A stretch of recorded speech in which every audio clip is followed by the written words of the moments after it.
It's good to see you today. We're going to be looking at the birth of Moses today. Our hymn is called Be Not Afraid. When trials and temptations around thee darkly flow, when storms and griefs assail thee to bring thy courage low, be not discouraged, brother, but firmly stand and wait. The clouds again will vanish, oh, be thou not afraid. There is sweet rest in heaven, there is sweet rest in heaven, there is sweet rest, there is sweet rest, there is sweet rest in heaven. Appreciate it, Lee. Verse 2, when waters of affliction may seem to overflow, or through some fiery trial you may be called to go, keep your faith and courage, the Lord will dissipate the waves that dash against thee. Fear not, be not afraid. Verse 3, the soul that Jesus loveth, he'll chasten and refine, that like a golden luster it may the brighter shine. The dross alone will perish, the gold is brighter made. Be not discouraged, brother, fear not, be not afraid.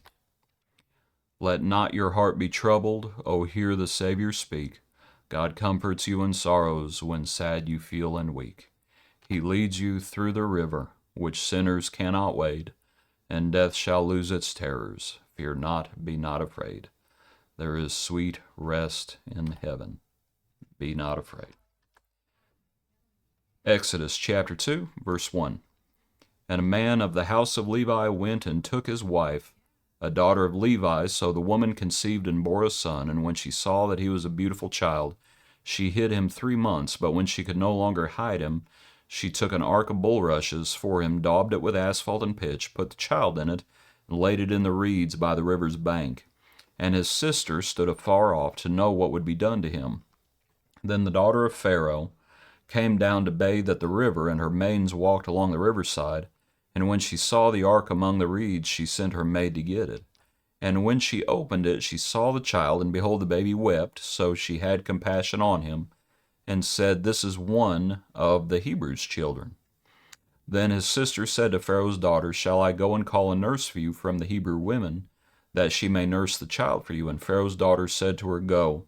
So the maiden went and called the child's mother. Then Pharaoh's daughter said to her, Take this child away and nurse him for me, and I will give you your wages. So the woman took the child and nursed him, and the child grew, and she brought him to Pharaoh's daughter, and he became her son. So she called his name Moses, saying, Because I drew him out of the water. Okay. Something just occurred to me.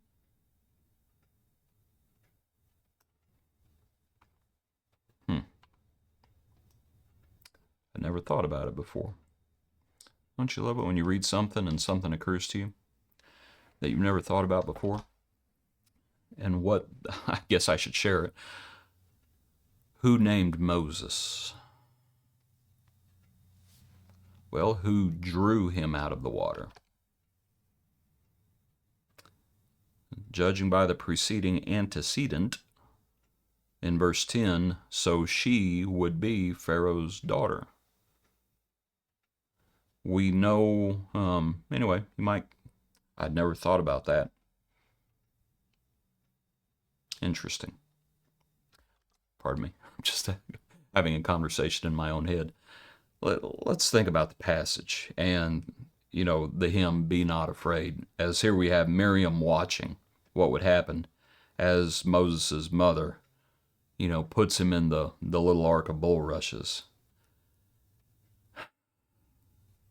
They could not hide him anymore, is what either this passage or the passage in Acts that talks about this I believe there's a passage in Acts that talks about maybe Hebrews too, but it says that here is where it says she could no longer hide him.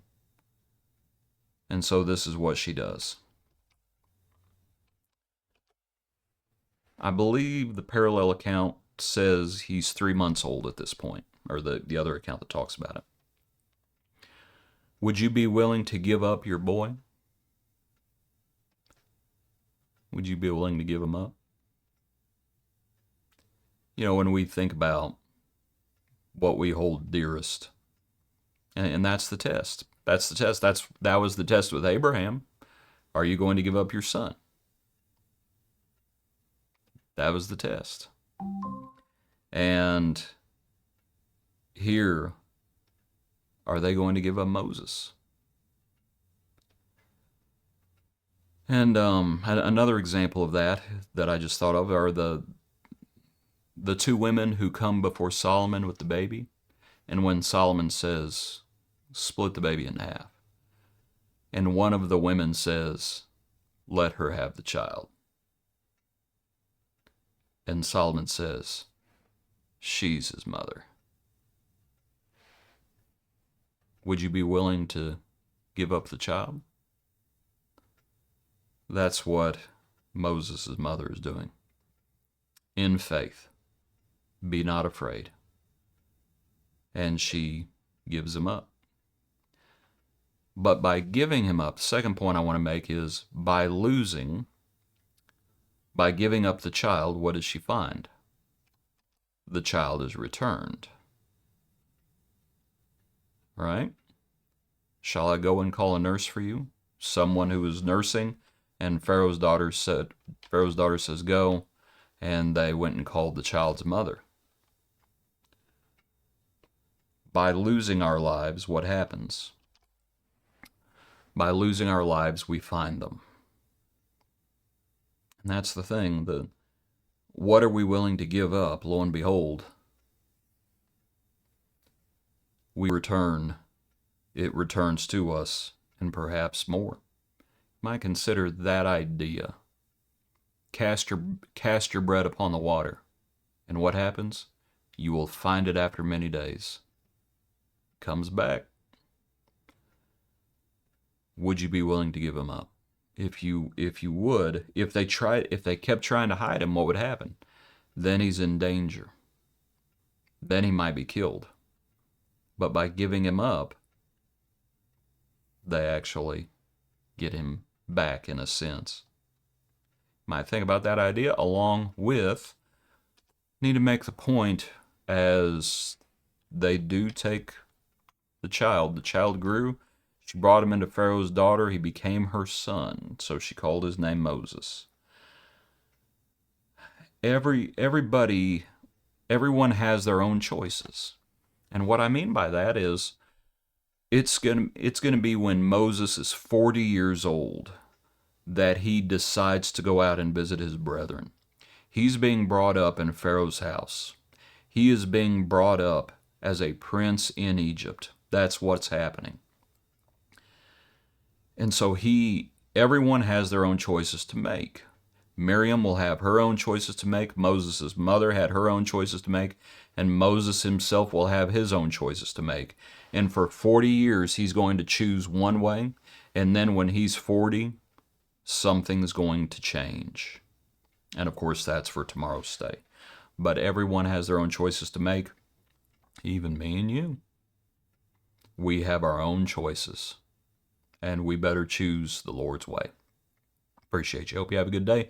Join us tomorrow for another portion of our daily praise.